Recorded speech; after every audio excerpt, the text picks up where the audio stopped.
اسرائیل کا ایران پر فائنل بلبہ اور تہران کے بحری کمانڈر کی شہادت۔ تل ابیب نے دعویٰ کیا ہے کہ انہوں نے آبنائے ہرمز کو بند کرنے والے ماسٹر مائنڈ علی رضا تنصیری کو فضائی حملے میں ڈھیر کر دیا ہے۔ دوسری طرف صدر ٹرمپ نے ایرانی مذاکرات کاروں کی تذلیل کرتے ہوئے کہا کہ ڈیل کے لیے بھوک مانگنا بند کرو اور سنجیدہ ہو جاؤ ورنہ انجام ہولناک ہوگا۔ کیا امریکہ ایران پر بڑے پیمانے پر بمباری اور زمینی فوج اتارنے کا حتمی فیصلہ کر چکا ہے؟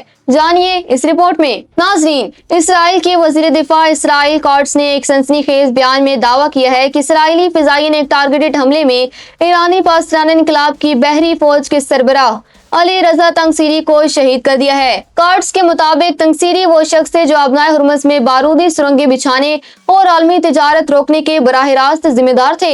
اسرائیل نے اسے باقی ایرانی قیادت کے لیے ایک عبرتناک پیغام قرار دیا ہے۔ ایران کی جانب سے تاحال اس پر کوئی رد عمل سامنے نہیں آیا۔ امریکی صدر ڈونلڈ ٹرمپ نے سوشل میڈیا پر ایک تندو تیز پیغام جاری کیا ہے جس میں انہوں نے دعویٰ کیا کہ ایرانی مذاکرات کار پس پردہ امریکہ سے ڈیل کے لیے بھیک مانگ رہے ہیں جبکہ عوامی سطح پر صرف تجاویز پر غور کرنے کا ناٹک کر رہے ہیں۔ ٹرمپ نے وارننگ دی کہ اس سے پہلے کہ بہت دیر ہو جائے سنجیدہ ہو جاؤ۔ ادھر پاکستان کے وزیر خارجہ اسحاق ڈار نے تصدیق کی ہے کہ پاکستان، ترکی اور مصر کے ساتھ مل کر امریکہ کا 15 نکاتی منصوبہ ایران تک پہنچ چکا ہے جسے تہران نے انتہائی سخت اور ناقابل قبول قرار دیا۔ ایران کی پاسداران انقلاب نے اسرائیل کے خلاف اپنے آپریشن کی 82ویں لہر کا آغاز کر دیا ہے۔ ایرانی میڈیا کے مطابق ان کے ڈرونز اور میزائلوں نے اسرائیل کے فوجی کمانڈ سینٹرز اور بحریہ مردار کے قریب ایٹمی انفراسٹرکچر سے وابستہ صنعتوں کو کامیابی سے نشانہ بنایا ہے۔ تل ابیب اور کافر قاسم میں ہونے والے ان دھماکوں میں متعدد یہودی ہلاک اور زخمی ہوئے ہیں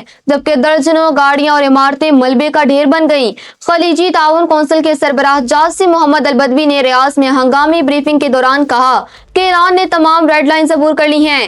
انہوں نے کہا کہ ایران جان بوجھ کر شہری علاقوں کو نشانہ بنا رہا ہے جس میں اب تک کئی بے گناہ مسلمان شہید ہو چکے ہیں۔ جی سی سی نے ایران کی جانب سے آبنائے ہرمز پر ٹیکس لگانے کو عالمی قانون کی خلاف ورزی اور معاشی دہشت گردی قرار دیتے ہوئے عالمی برادری سے مداخلت کی اپیل کی ہے۔ ایکزیوس کی رپورٹ کے مطابق امریکی پینٹاگون ایران پر آخری ضرب یعنی فائنل بلو لگانے کی تیاری کر رہا ہے جس میں بڑے پیمانے پر کارپیٹ بمباری اور زمینی دستے اتارنے کا آپشن میز پر ہے۔ صدر ٹرمپ نے نیٹو ممالک کو بھی سخت تنقید کا نشانہ بناتے ہوئے کہا ہے کہ سہم موڑ پر اتحادیوں نے کچھ نہیں کیا جبکہ امریکی فوج ایران کی نیوی اور ایئر فورس کو تقریباً مفلوج کر چکی ہے۔ ترکیہ کے وزیر ٹرانسپورٹ نے تصدیق کی ہے کہ بحری اسود میں روس سے 10 لاکھ بیرل خام تیل لے کر جانے والے ترک ٹینکر التورا پر ڈرون حملہ ہوا ہے جس سے زوردار دھماکہ ہوا۔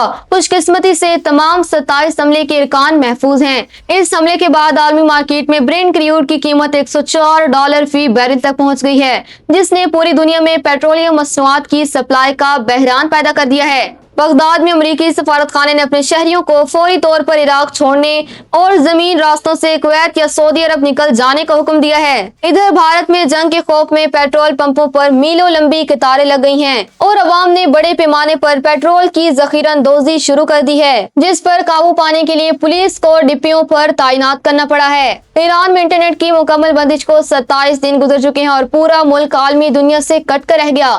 صدر پاکستان آصف علی زرداری نے وزیر اعظم شہباز شریف اور army chief field marshal Asim Munir کے ساتھ ایک ہنگامی اجلاس کی صدارت کی جس میں ملک کی معاشی اور توانائی کی صورتحال کا جائزہ لیا گیا۔